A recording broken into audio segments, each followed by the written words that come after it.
Get in, nerds. We are playing Burden of Command. Last scenario, we made like the Grand Old Duke of York and marched our boys up to the top of the hill, only to march them back down again. And today, we're going to hear from General Patton.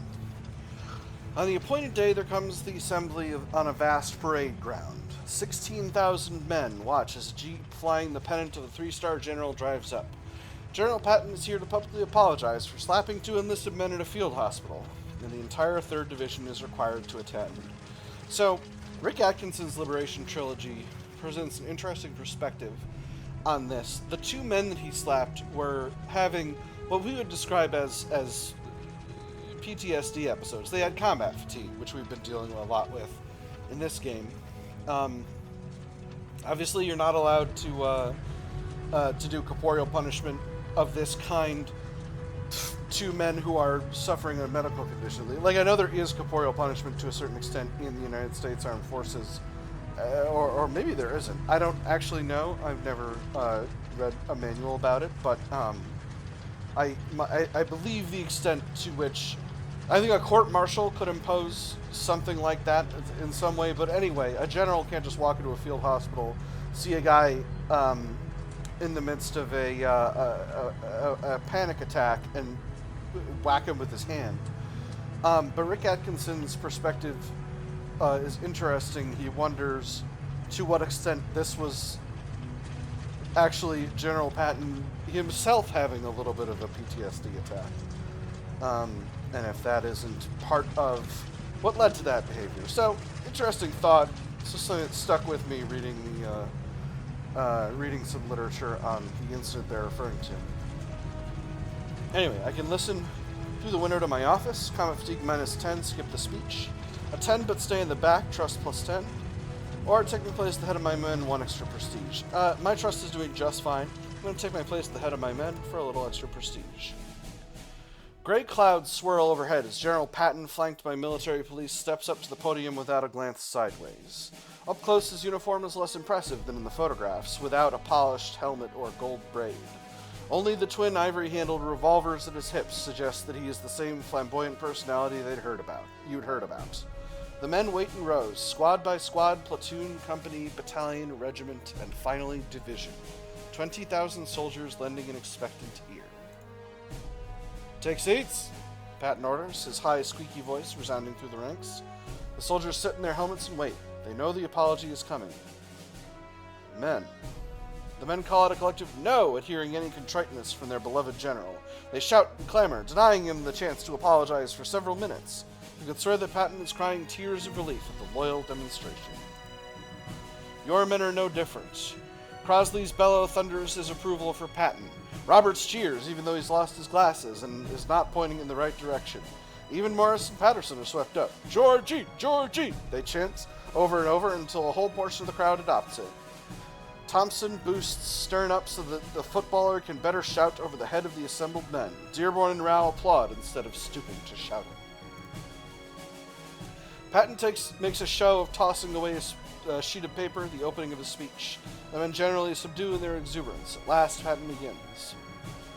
In the Sicilian campaign, we lost some 1,500 of our comrades killed in action. I'm not going to do a Patton accent. I don't actually know enough about what Patton sounds like to do a Patton accent. To do Patton's voice. I should say voice. Not an accent. An accent is for a whole group of people. Patton's just a guy. In the Sicilian campaign, we lost some 1,500 of our comrades killed in action. I do not grieve for their death because I thank God that such men have lived. But I do say to you all that it is our sacred duty to see that each of our dead comrades is escorted through the pearly gates by a very large number of enemy dead. The men eat it up. The general has to pause for a moment to let the renewed cheers die down. It is up to us, now and hereafter, to produce these escorts for our heroic slain. You know that I never asked one of you to go where I feared to tread. I have been criticized for this, but there are many General Pattons and there is only one 7th Army. I can be expended, but the 7th must and will be victorious. The men erupt in cheers again. There is no stopping them this time. When the bugles fail, Patton gives up on restoring order and, with a fatherly grin of approval, departs the podium. Good speech, a man with gravel in his throat. Good speech, a man with gravel in his throat says from just behind you. A turn of the head finds an officer, a lieutenant, waiting as the formation breaks up into clumps of talkative GIs. The lieutenant idly strokes his already darkening chin. 5 o'clock has come early. Heard you bumped into him. Heard you knew enough not to promise what you couldn't deliver. Your other officers discreetly hover at the edge of this conversation. Would you be interested in hearing a few inside details, Captain? Glasgow asks. Right, so this is Glasgow. The quartermaster. Neat. I got the hot dope about Patton and the slap heard round Sicily. I seen you before? Let him conclude his mix. I seen you before? I've been around, sir. The lieutenant says as he slouches toward attention.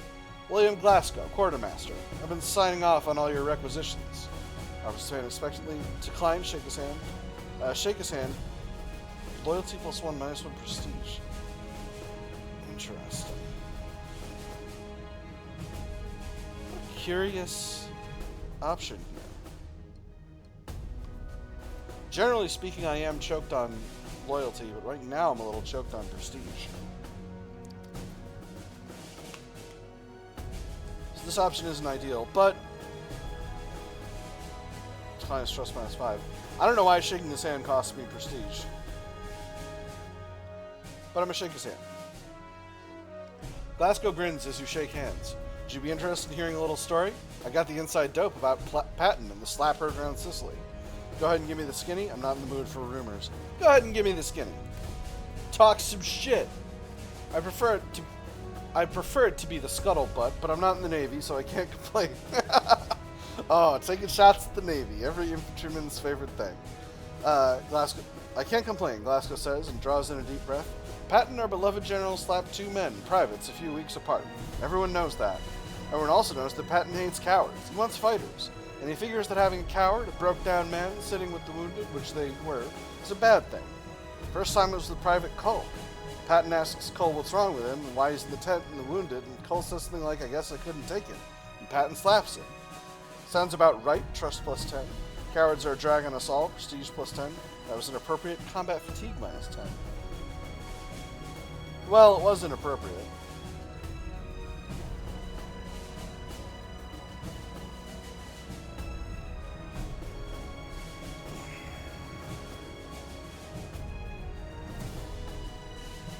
I'm going to say that was inappropriate. Reducing combat fatigue is very good. That was inappropriate. Yeah, that's what the doctors figured. See, turns out Cole had the runs for nearly a month. Glasgow explains. They take a look at him. It's malaria. The man was exhausted, couldn't fight. The doctors hadn't figured it out yet, and Patton wasn't about to wait for them, so he slapped the kid. But that ended all happy because Cole got fixed up and went back to his unit. Patton later apologized to the man in person. That story went nowhere, or at least it shouldn't have. What happened? I can say what happened to increase my verbosity, or let him talk to reduce my verbosity, so I know I'm gonna talk. What happened? The second slapping was a lot worse than the first. So I didn't know that about Cole. I thought they were both combat fatigue cases. The second slapping was a lot worse than the first, Glasgow explains. Guy named Bennett, artilleryman. Same as our lost sergeant. You're making me sad, Glasgow. I don't like being sad. Guy named Bennett, artilleryman. He saw one of his buddies get blown up and started acting weird. Didn't want to leave his unit, but they dragged him away to the field hospital. And there he apparently met Patton. Patton didn't like Bennett any more than Cole, him not knowing all about Cole yet. And Patton's been on the go, and he's tired too. And Patton just rubbing him, and Bennett's just rubbing him the wrong way. So he slaps him, and like before, the docs get the general out of there before he can do any worse. Only this time Patton comes back at Bennett waving a pistol. One of them pearl-handled piece he wears, or was it ivory? Can't remember. Whichever is more expensive. Anyway, Patton's shouting that he'll shoot that son of a bitch, and again, the docs have to drag the general out. So the press got wind of it. Patton was going to shoot a private? Patton was going to shoot a private? I'm not going to talk about the press. God is my witness, Glencoe says, and briefly cocks a glance skyward as if expecting to be struck down by lightning. Nothing comes. The docs all thought he was going to. They're the ones that made the complaint against him, and that's why the news has picked it up. So this crap is all over the place now, and people back home are upset. Lots of jawing, especially from politicians who aren't risking their necks. Patton might lose command of 7th Army. He might have to go home in disgrace. What do you think? How much of that's true? Great story, thanks. What do you think? Never count that sort of man out, Glasgow says with a grin. Just when you think he's down for the count, he'll rise again. Oh, Eisenhower might yell at him for a bit. He might get a slap on the wrist, but he'll be back however he can manage. Gotta admire those sorts of guts. I know I do, Thompson says. It's everything you can want in a general, right down to the ivory-handled revolvers. Yeah, they were ivory then. Guess Pearl does seem a bit tacky, Glasgow says as he looks back at you. If you feel like getting the lowdown on any other juicy bits, pay me a visit, or maybe I can come to you. I hope to command a weapons platoon one day. No offense, Nate. Stern replies with a steely-eyed glare. Keep open, Glasgow. You'll have to take my platoon from my cold, dead hands. Glasgow flashes Stern a grin and saunters off. Incredible. Your officers shift about, waiting on an informal dismissal. Rao is lost in thought. Rao, what do you know about shell shock? Dismiss my officers their duties. Rao, what do you know about shell shock? Ah, you used to ask the German methods for dealing with the effects of combat on the... I do not know the English. Rao says, struggling with the word. Perhaps the science of the mind or spirit. Just tell me who could be close to snapping. Science of the mind, I think. I'm going to try to do this in one go. Geisteswissenschaft. I don't know if this is right, but I'm going to say it because I'm verbose and I love long words. Geisteswissenschaft. Ah, you know the science of the spirit then, Rao says, still deep in thought. It is good to know that my years in university have not gone to waste. But concerning your officers, I think your Lieutenant Stern is as wound up as an Uhrmacher, or watchmaker. I may ask your opinion on this again. Rao gains extra trust. Thank you. I know this isn't part of your normal combat duties. Interesting. Rao has very little combat fatigue. I may ask your opinion on this again. Get him a little extra trust. Certainly, Captain, Rao replies and clicks his heels together. I would be happy to offer it whenever asked. You dismiss Rao. He clicks his heels together in affirmation, then strides off toward his platoon's barracks. Honestly, that heel-clicking thing, I can only ever picture it like a jump and heel click. So I have no idea what it's actually supposed to be. I think maybe it's just sort of up on the front of your feet, snap the heels together, but who knows? I certainly don't. So my image of Lieutenant Rao is extremely funny now. With Patton's spectacle out of the way, it's back to the grind. Even with an executive officer to help you with the paperwork, every day is a different sort of struggle. What's this from? German philosophy is a difficult subject. This, on the other hand, is the Upper Lusatian Library of Sciences in Görlitz, circa 2013. When someone is under pressure, honor can be the first thing they jettison or the last. Third platoon is late with its report. When it comes, it is Sergeant Davenport and not Lieutenant Dearborn carrying it. It appears that Dearborn is grave watching. He's been doing that a lot lately, Sergeant Davenport notes quietly. That and smoking like a chimney. The guys get the part. We all get that part. We all do. But watching Graves' registration dig a plot is morbid. It is. I better talk to Dearborn? Talk to Dearborn. He may reduce combat fatigue. It's not actually morbid. Still, I better talk to Dearborn. Dearborn will be fine. My combat fatigue goes down. This is a weird decision to make. It is. I better talk to Dearborn. You find Lieutenant Dearborn outside a temporary cemetery. A cigarette burns down slowly between his fingers as he watches the unit from Graves' registration go about their grim work. You've only seen him like this once before, after that first battle in Morocco. Hell of a thing. Any thoughts? Stand with him. Hell of a thing. Indeed. I'm going to draw for this one. Dearborn replies after a long moment. Dante would certainly agree, though perhaps not all these men are headed to the inferno. He remembers to take a puff from his cigarette. The ash that scatters the tip causes some mild consternation. No need to worry about me, sir, he says, his voice taut. I shall only be a moment. Thinking about the dead? In part, he says as he brushes stray ash from his sleeve. Perhaps the best part. Much depends on one's point of view, and mine, as you might imagine, requires some refinement. We need you back in command. Do you need a day? With some time at battalion help. I could ask for you to go home.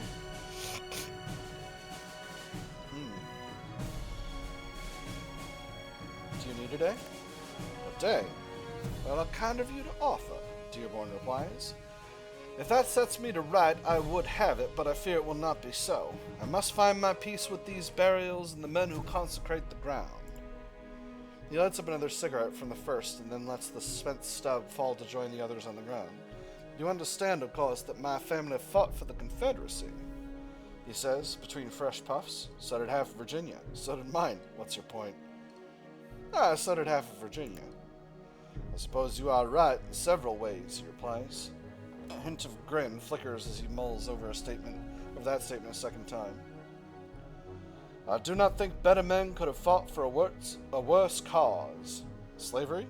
States' rights, you mean? And what cause would that be, in your own words? I'm gonna let him talk. Partially because this is the way to get to say the most myself. And what cause would that be, in your words? Slavery, he replies grimly. I am not one of Professor Dunning's revisionists to turn a bad war into a good one. Before the unpleasantness, Edgel had 600 Negroes in bondage, and 5 men of my family fought to keep them in bondage. It is not a pleasant truth, but one can see the old whipping posts from one's... But when one can see the old whipping posts from one's bedroom window, it becomes one which cannot be ignored. He takes a drag from his cigarette, eyes distant as if seeing that very past. Most of the rest of my family, as you may expect, are of a differing disposition. The truth offends them, and I reckon they are baffled as to why it does not offend me, he says. My great-grandfather commanded a regiment in the Army of Northern Virginia. When I was a boy, my grandfather showed me the journals he had kept. I suppose he meant to instill the appropriate measure of pride in my heritage, yet all I could see was a catalogue of errors, of foolish mistakes, of men dead and battles lost because of poor decision. Your ancestors didn't think things through. To be expected from an army of amateurs. Maybe his men just weren't up to it. Perhaps his journal was written for post-war.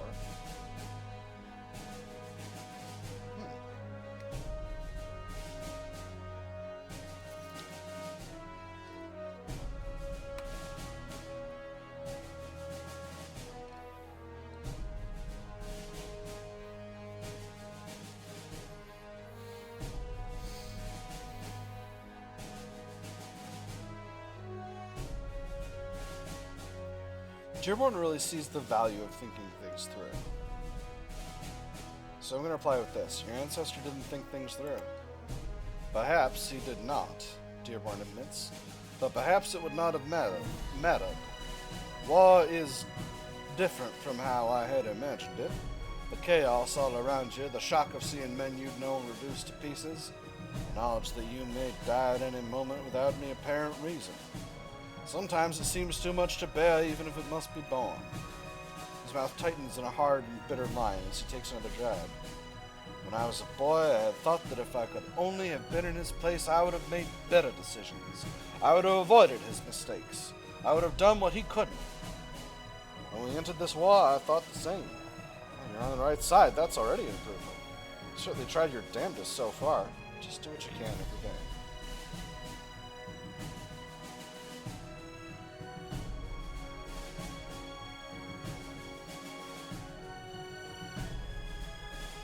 I do want to say this. This is the most verbose answer. But I kind of want to acknowledge, like, you know, Dearborn, I haven't done my best with him, but he's done a good job with what I've managed to give him. You certainly tried your damnedest so far. I believe I have, Dearborn replies, a faint pride flickering through the deep weariness in his voice. Every night I pray God that I have done all that I can, and yet every battle, every skirmish, every assault, I still see all the men who would still be alive if I had only made a different decision, a better decision. Does it help refighting every battle like that? Ash, the army, does this sort of review. Much depends on your men. Does it help refighting every battle like that? I thought so at first, Dearborn admits. It seemed to stand to reason that if I avoided the mistakes I'd made before, things would get easier, simpler, but now I'm not so sure. Turn one way to avoid an ambush and step into a minefield. Order your men to cover, then they're hit by mortars. Every decision seems the wrong one, and every time men die. Dearborn turns away so you don't see the tears rolling down his cheeks. God, how many men have I lost to my own incompetence? How many of them have I failed? We don't fail unless we let the enemy win. The only way to stop losing men is to end this war. War is chaos. You can't outsmart chaos. We learn more from failure than success. Oh, number 4 is the brutally correct answer. Oh, that's so extreme.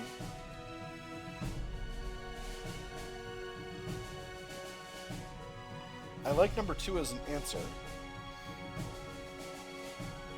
Number 3 is pretty fatalistic.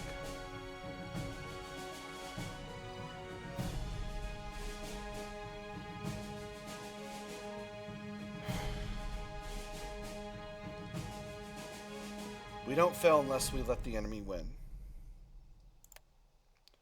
Dearborn says nothing. The cigarette in his mouth burns to a stub. You make a potent argument, he says at last. The tears are dry on his cheeks. Millions await liberation, and the failings of one man matters little when his victories shine through. Okay, not as good a result as I have gotten at previous times. But, you know, minus 40 combat fatigue, that's pretty good. Now you must consider the days ahead. The men want to do nothing but eat hot chow and sleep on a dry cot without anyone shooting at them. There's even the luxury of a movie or two. Your officers need to be involved in training and planning. Nickel Company can't just take a break, not while there's still a war on. But every man has his limits. If they can't unwind now, then it may hurt later on. I should make plans for myself. The captain's day starts with one of these. The morning report. Feel free to take some time to read that if you wish. I should make plans for myself. There are many things you could do. Train the men personally, take care of the paperwork, which always seems to pile up, or take some time to unwind. First Sergeant Grant can manage the routine things after all. Take time off, reduce combat fatigue minus 10, bonus later. Train the men, reduce combat fatigue minus 15, captain trust plus 20. Catch up on paperwork, test professionalism to reduce paperwork.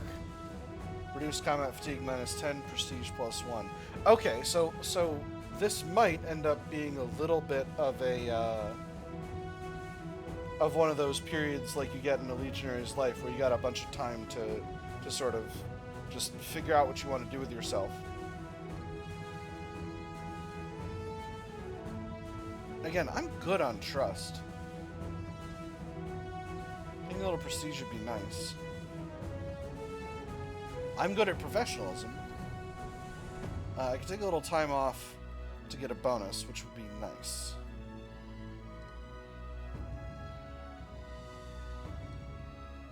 Again, training the men doesn't give them experience, which is the thing that I would want to get out of it.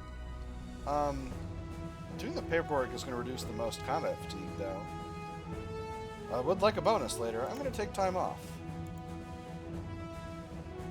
The men undergo only the most routine. Oh, gosh darn it. My brother in Christ. Oh, bastards. Ah.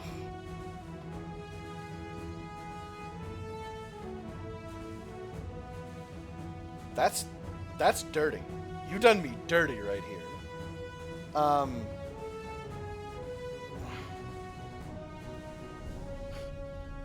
My brother in Christ. I would have done train the men if I knew there was experience differential, but you said there would not be. The men undergo only the most routine training. The mess hall becomes a favorite place for them. You grant the company paperwork, and you leave the company paperwork entirely to Grant. Eventually, he runs out of places to hide the piles. Prestige minus 2, company XP minus 10. The days pass. You finally finish up an accounting of the landing with a lessons learned section. A knock at the door. You find Private Roberts standing at the threshold. I would have done the training if the only thing it was going to give me was something I didn't need more of. Captain, do you have a moment? What is it, Private? Verbosity plus 1. Motion for him to step inside. Verbosity minus 1. What is it, Private? First squad just pulled the Grimaldis family wagon out of a ditch, and Papa Grimaldi invited us over for dinner, Robert says as he settles before your desk. Officers too, sir. The guy's just down the road, and well, the guys want to take them up on that. Be a chance to get some home cooking or something different anyways. Thank you, Donald. Why did they send you to ask? Right, the fellows are interested in the Grimaldi daughters, Robert says. He absolutely twists the steel wedding ring wrapped around his fingers. I mean, I doubt they're expecting anything from a dinner, but they're still thinking about it. But not you. It'd be easier if they were married. Thank you, that'll be all. But not you. No, Captain. My wife writes me regularly, Robert says. A faint smile lights up in his cheeks. I'm only thinking of her. After Roberts is dismissed, First Sergeant Grant slips in afterward. A dinner, Captain? He asks. Like a good first sergeant, he always keeps an ear out. I mean, army noodles, powdered cheese, and ketchup are no match for actual pasta, and the men know that all too well, but it seems strange that the Grimaldi family is eager to feed so many. What are you worried about? Yes, I'll go. Possible combat fatigue, possible prestige change. Or skip the dinner. What are you worried about? Not worried, First Sergeant Grant says, though the door comes cadence and the march underway. Just concerned. You concerned then? No, be worried. That'll save time.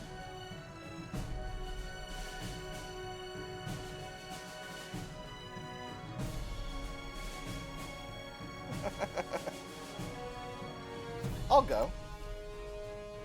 You'll need to bring a gift, Captain. First Sergeant Grant considers. I mean, you are their guest, and it's tradition. At least that's what I heard. Hey, maybe that's why the Italians are doing it. This way they get lots of presents, like Christmas in August. Okay, let's offer something from the mess. Bring something more personal. Something for the Grimaldi kids. Ask my officers first. Bring nothing. Something for the Grimaldi kids. People appreciate it when you give a child a gift. Sometimes that's even the kid. Tinned milk? A boot? Something else. Oh, a book. Not a boot. I don't know who the Grimaldi family are. I assume they're just a local family. I don't know that I would have a book in Italian. I'll bring tinned milk. Everyone likes milk. You head to the mess hall and requisition a few tins of condensed milk. The cooks seem eager to be rid of it. Apparently it is difficult to work with. That evening you put on your cleanest jacket, polish your boots, and head out to join the others for a short walk and a longer dinner.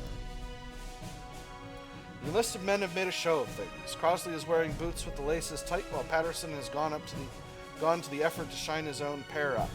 Morris isn't happy about the general issue necktie and lets Roberts meticulously put it in order. Rao is already there, a discreet 6 steps from the men and staring northward. Apparently he lost in thought. As you draw near, he turns to give you a nod. A canister of spiced ham is held under his arm. Captain? The enlisted men come into attention as you approach. An exchange of salutes puts them all at ease. Spiced ham?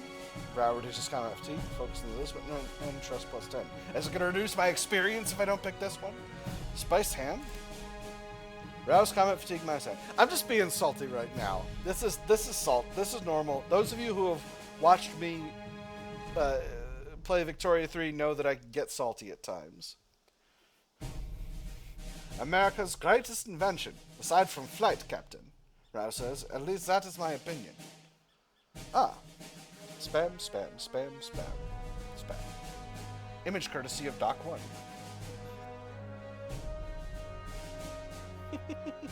I'm not going to read all this, but the temptation is high. I'll put it down as wastage. Is that the largest size? Yes, Rao says. There's no reason to give a small gift of this kind. Meat is a rarity, especially when the army is paying. Perhaps you should have brought 2. This is the most sarcastic answer, especially when the army's paying. As I have, as one might say, deep pockets, Rao says. Captain, Crossley says as your gaze falls on him. Will First Sergeant Grant be coming, sir? He wasn't directly invited. Someone has to stay behind. Maybe we'll take him a plate when we go.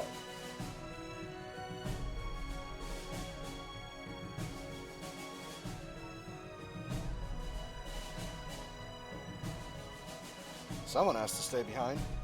Yes, Captain. Thompson arrives, carrying a generous packet of chocolates. When Dearborn approaches, it is to clink the glass. It is to the clink of glass as he carries a small wooden box that clearly contains spirits. Stern labors over with a tin of condensed milk in either hand. With the officers assembled, you head out through the gate and lead the way toward the little house in the distance. The pace you set is a familiar one, and before you know it, you're halfway there. Ask Thompson about his gift, that reduces his combat fatigue. Ask Dearborn about his gift. Reduces his combat fatigue. Say something about Stern's gift, reduces his combat fatigue, or head straight to the house. Ask Thompson about his. Well, all the kids I've ever seen love chocolate. Love sweets. They don't get them on, Thompson says, they don't get them on account of things being as they are. I figure by giving a big brick of chocolate, the parents can reward their kids for doing something well, instead of some soldier just passing them out wherever. Being nice to kids is a good thing. Maybe we should kick the idea up to battalion. Maybe we should write a letter to Truscott. That's very funny.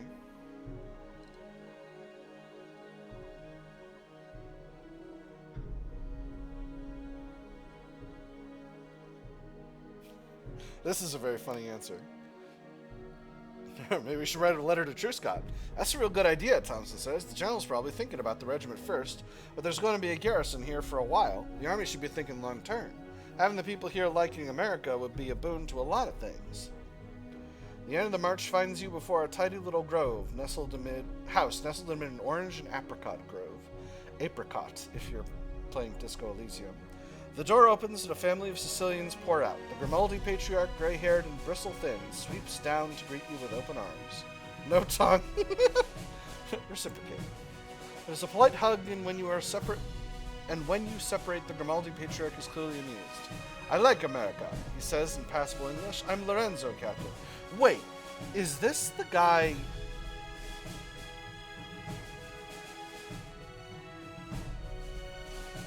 This isn't the guy who gave us the intel about Parma di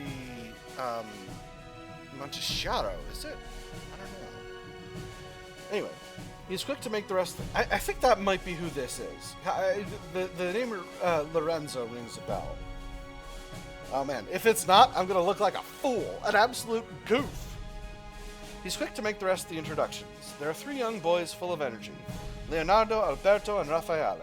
There are also 6 girls, from a young woman in her late teens named Natalia to little Anna, who is but a fidgety toddler. The weary matriarch is Serafina, or rather Mrs. Grimaldi, as she directs her husband to say instead. She also motions for him to speed things up. Apparently dinner is getting cold. Present the container of condensed milk. Oh, his wife says, and Lorenzo says and glances back to his wife. They exchange a smile. This milk, very good. Children many, cows not many. Grazie. Grazie. I get the impression he wasn't as happy about it as he's letting on, but, you know. Thompson presents his chocolate, and the younger Grimaldi girls giggle in anticipation. Rao presents his spiced ham. The Grimaldi family isn't precisely impressed by the size of the gift, but they act appreciative all the same. Stern passes over each of his cans of condensed milk in turn. Mrs. Grimaldi dutifully stacks them both beside the first. And the look she gives them, she appreciates the quality of the quantity. Oh, what a hero. She's doing her best. Would that we could all be more like Mrs. Grimaldi. Dearborn offers over the bottle of bourbon. Oh, good choice. Lorenzo and he exchange a few quiet words concerning the contents. Eventually they share a laugh about the American liquor with the name of a French dynasty. With all the gifts given, Lorenzo leads you into dinner. The table is... Hello. Fraternization happened a lot. This particular photograph shows a Goodwill concert in Palermo, much courtesy of the Library of Congress. The table is set with light blue plates that bear an intricate, if repetitive, design. The silverware isn't silver, though. Instead, the cutlery is made of iron. The tablecloth is a lacy one, though, and settles atop a long stretch of oak as if married to it. You and your men are directed to sit in the staggered style with the members of the Grimaldi family between them.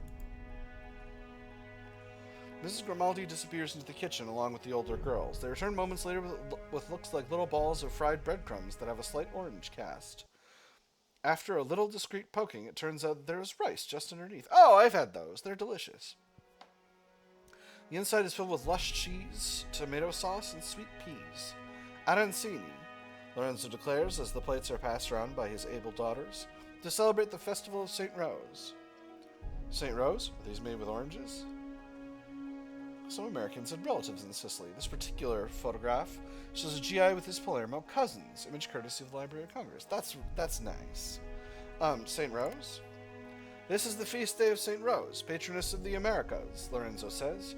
She not eat meat. Well, we make these in that spirit. Arancini is usually linked with St. Lucia, not St. Rose, Thompson says from across the table, his gaze distant with memory. Something about a famine that was lifted by a grain ship a few hundred years ago. The breadcrumbs are crunchy, the rice coherent, and the interior filled with cheese and baked peas, a combination that proves to be delicious. The arancini disappear quickly. Plates of pasta emerge from the kitchen with red sauce ladled on. But instead of the army ketchup you've become accustomed to, this is a fine tomato sauce with wild nuts and sardines mixed in. Oh, that's good. That's very good. If you know anyone who puts Worcestershire sauce into their tomato sauce, this is a similar thing. Pasta con la sarda, Lorenzo says as he prepares to dig in. We used tomatoes. They were ripe. A classic Sicilian dish. Much courtesy of Geo Trinity. Do you eat like this every night? I'm not going to ask that. Obviously, the answer will be no. Got a long story about this dish? Dig in. I mean, I'm going to say words because of who I am. Is there a long story about this dish? There is. Lorenzo says it goes very far back to a screech of brakes just outside diverts your attention. Your men push away from the table and grab their weapons by reflex. The Grimaldi family scurries for the rear of the house. Through a window you see a jeep, a truck, and half a dozen military policemen armed with Chicago-style machine guns. Go out to meet them? Say nothing. Well, if this is some kind of trap, the chances of them having a bunch of Chicago-style machine, like my guys don't even have Chicago-style machine guns, Thompson machine guns, generally speaking. So if this is some kind of trap and these are German commandos about to kill me, then so be it. Go out to meet them. You head toward the front door. As you jerk it open, a grim sergeant rolls inside and comes up with his weapon ready. That no one fires a shot is something of a miracle.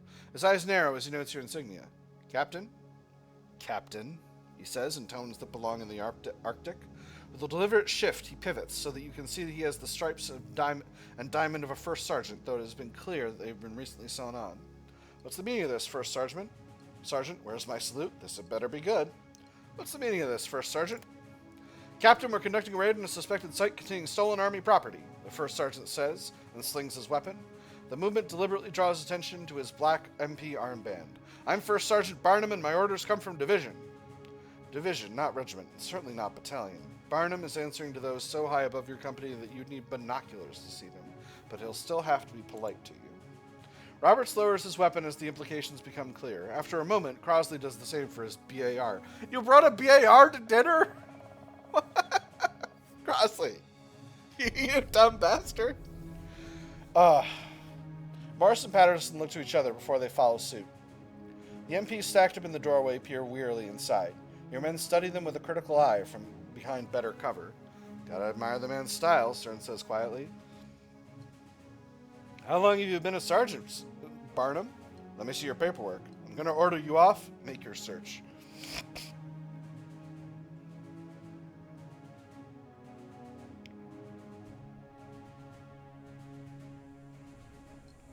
How long have you been a first sergeant, Barnum? Ever since the thing in Palermo, Sir Barnum says. His grin could be made of ice. I can't say anything more about it except that a general signed off on my promotion. All right, let me see your paperwork. Yes, Captain, Barnum says. He retrieves a folded up square of paper from a front pocket and passes it over with crisp formality. A quick glance finds everything to be in order. A phone call to Division could confirm it, but the nearest line is back in your billet.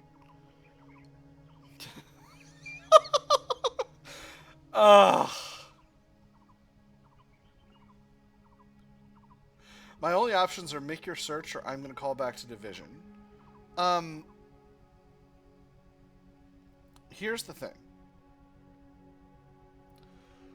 I'm going to call back to Division is a real jerk-off's answer, because this is kind of me running away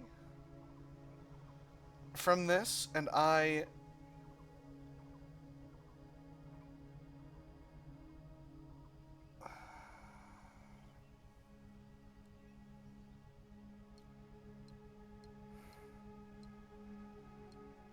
This is kind of beating a retreat, and I don't want to do that.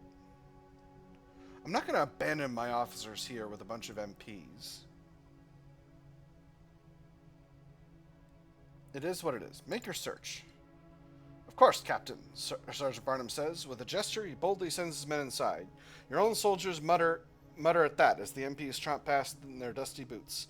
The entryway doesn't stay clean for long. Your men hold fire. No one wants to kill a fellow American, even green MPs. The Grimaldi women are silent and stone-faced. Lorenzo and his boys are clearly angry at the front, but they too say nothing. Speak with Lorenzo. Speak further with Sergeant Barnum. Finish dinner. Just keep eating like an asshole.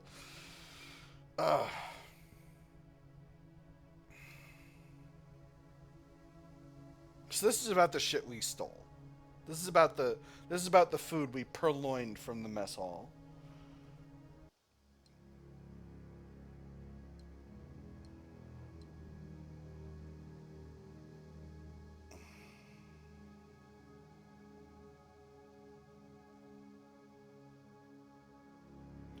I'm going to speak further with Sergeant Barnum. What do you think of those orders? Do you think the family is guilty? What do you think of those orders? I think I can execute them. Do you think the family is guilty? I think I don't care, First Sergeant Barnum says. Caring's not my job. You do care about your men, though. So if you're wrong, you'll go?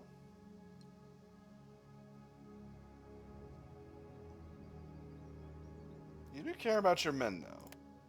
Yeah, of course. He says and leaves it at that. Head over to talk with Lorenzo. Just so we're clear, Captain, First Sergeant Barnum says as you turn to go.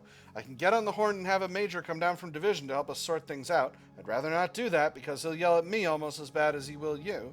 But I will do it if you get in my way. I've got no problem arresting officers. Hell, some of my men kind of like it.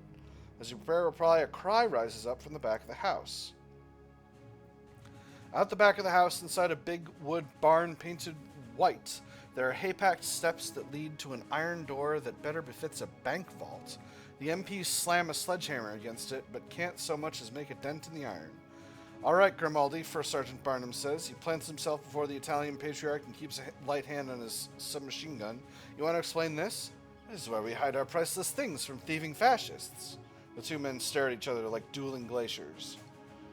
What's in there now? This looks very bad.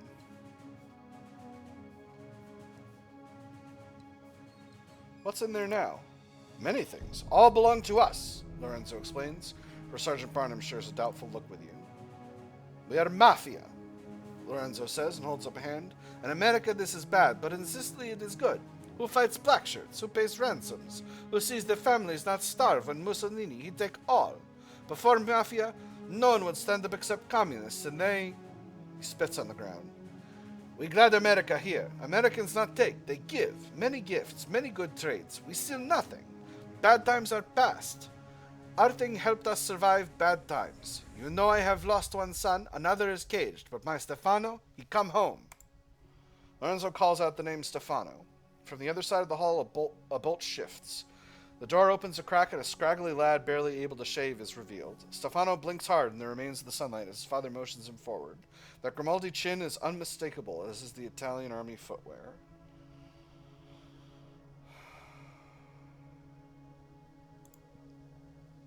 Barnum gives the orders and the MPs pour past the boy into the vault. Inside you can see boxes and crates, several of which are definitely army issue. Illegal possession of army property and harboring an enemy soldier, one Stefano Grimaldi. Barnum says. He looks at you. What do you think about that, Captain? Let Barnum do what he must.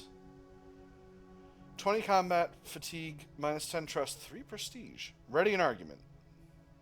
I will ready an argument. I was invited to these people's house for dinner. Barnum is doing his job. The family has army goods, is hiding an enemy soldier, and belongs to a crime syndicate. But Lorenzo is protecting his family, and the Mafia were the only ones to oppose Mussolini's black shirts. Moreover, the American army is going to be here a while, and local relations need to be considered. Your black and white world of combat has definitely gone gray. Is Division thinking long-term here? Slight chance to convince Barnum to drop the matter. Combat fatigue minus 20. Maybe you can focus on the goods. Very low chance to convince Barnum to let Stefano go. Combat fatigue minus 10. You can now ask them to do anything. Very high chance to convince Barnum just to let Stefano go. So this is everything. This is...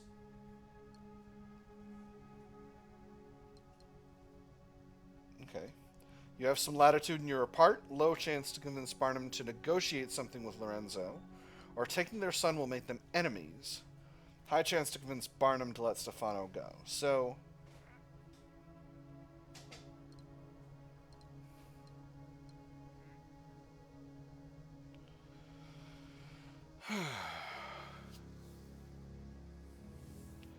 You know, I haven't done well in this campaign by going with small chances.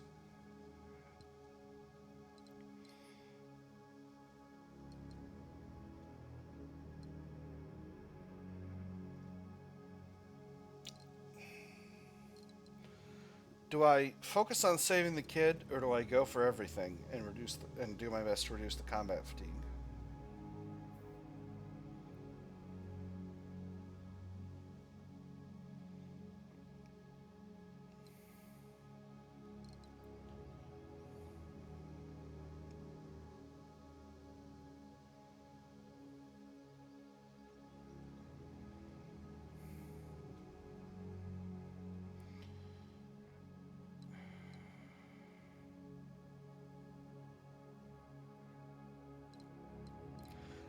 I don't know what's going to come of this, and I don't like saying that.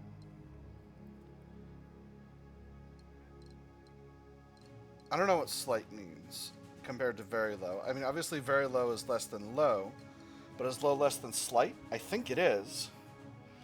Nevertheless, I think we've got to get to the heart of the matter here. Taking their son will make them enemies. What I would like to say is, yeah, we made off with that stuff, but, you know, I can't do that. Taking their son will make them enemies. Spare one and save more, First Sergeant Barnum considers them in size. Swear I'm going soft.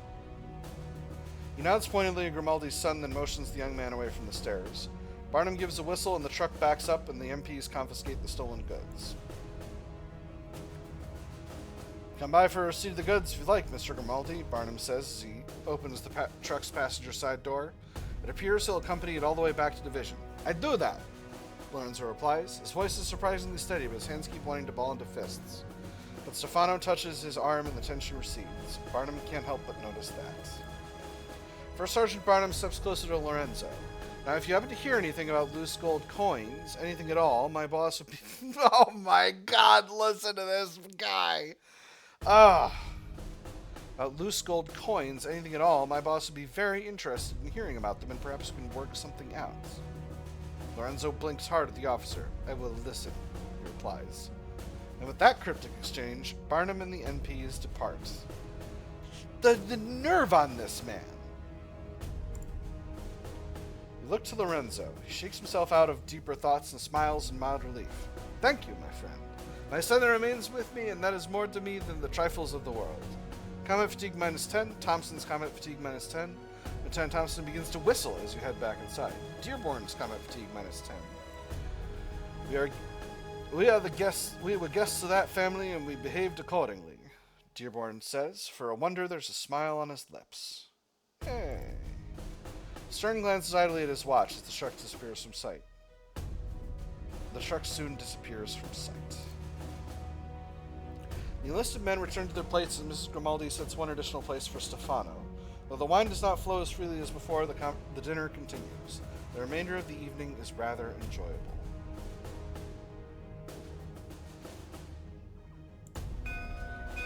Out of garrison. Orders arrive the next day. Prepare to move out. The 7th Infantry is needed across the sea in Italy. The days will be busy and the nights long. Whew! That was an interesting encounter. I'm going to wait until I'm staring down a choice and then probably cut it. Here we go. Company commander wanted us to go out at night on a point that would be close to German lines. He wasn't quite sure where the German lines were, and neither were we, but